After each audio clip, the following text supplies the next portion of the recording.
Hello guys, तो कैसे हैं आप सभी लोग। आज आप सभी लोगों की डिमांड पर कुछ केमिस्ट्री में इम्पोर्टेंट टॉपिक लाया हूं जो कि पेपर में हर साल पूछा जाता है।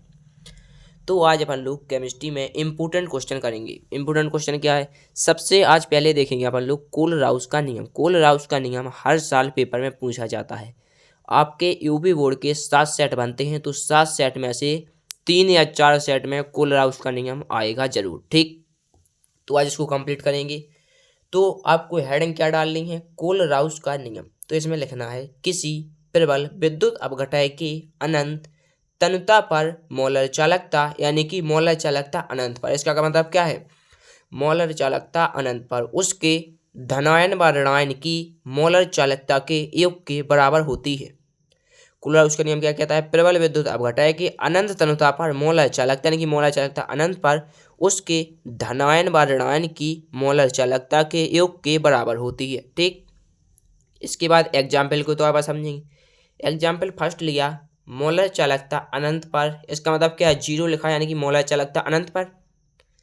मोलर चालकता अनंत पर HCl बराबर क्या है, यहाँ पर लिखना है आपको लैम्बडा H पॉजिटिव अनंत। जी क्या है HCl, तो H पॉजिटिव अनंत प्लस लैम्बडा जी क्या है Cl, तो लैम्बडा Cl नेगेटिव अनंत। HCl है तो इसको दो भागों में तोड़ना है, H पॉजिटिव और Cl नेगेटिव। तो जो लिख दिया लैम्बडा H पॉजिटिव अनंत प्लस लैम्बडा Cl नेगेटिव अनंत। ठीक, इसके बाद सेकेंड एग्जाम्पल देखते हैं। जैसे मोलर चालकता अनंत पर NaCl है, क्या है NaCl, तो NaCl बराबर क्या लिखेंगे, Na किस में तोड़ेंगे, दो भाग में तोड़ना है, यानी कि Na पॉजिटिव और Cl नेगेटिव। तो लैम्बडा Na पॉजिटिव अनंत प्लस लैम्बडा Cl नेगेटिव अनंत। ठीक, दो भागों में तोड़ना है, तो किस में टूटेगा, Na पॉजिटिव और Cl नेगेटिव, यहाँ पर H पॉजिटिव और Cl नेगेटिव। ठीक, इसके बाद यहाँ पर लिखना है कि कोल-राउस के अनुप्रयोग। कोल-राउस का नियम तो देख लिया, आप देखेंगे कोल-राउस के अनुप्रयोग। ठीक, तो सबसे फर्स्ट पॉइंट लिखना है आपको कि वियोजन की मात्रा का निर्धारण। क्या लिखना है, वियोजन की मात्रा का निर्धारण, यानी कि जो होता है अल्फा बराबर मोलर चालकता C है, यानी कि मोलर चालकता सांद्रता पर बटे में मोलर चालकता अनंत पर। इसका मतलब क्या है, अनंत पर। इसका मतलब क्या है, सांद्रता पर। अल्फा बराबर क्या आ जाएगा, मोलर चालकता सांद्रता पर बटे में मोलर चालकता अनंत पर। ठीक, सेकंड पॉइंट आपको हेडिंग डालनी है वियोजन स्थिरांक का निर्धारण। क्या डालनी है, वियोजन स्थिरांक का निर्धारण। जो होता है अपना K बराबर C अल्फा स्क्वायर। क्या होता है, K बराबर होता है C अल्फा स्क्वायर। ठीक, थर्ड पॉइंट में आपको लिखना है दुर्बल विद्युत अपघटयों की मोलर चालकता का निर्धारण। क्या लिखना है, दुर्बल विद्युत अपघटयों की मोलर चालकता का निर्धारण। ठीक, तो इसमें आपको एग्जाम्पल देना पड़ेगा। एग्जाम्पल कैसा, मोलर चालकता अनंत पर, मोलर चालकता अनंत पर क्या लिखना है, CH3COOH। क्या लिखना है, CH3COOH। यहाँ से क्या निकालेंगे, यहाँ से निकालेंगे मोलर चालकता की वैल्यू। ठीक, यहाँ पर चूंकि में लिखना है मोलर चालकता अनंत पर CH3COONA, इसको माना हमने X। ठीक, सेकंड लिखेंगे मोलर चालकता अनंत पर HCl, इसको माना हमने Y।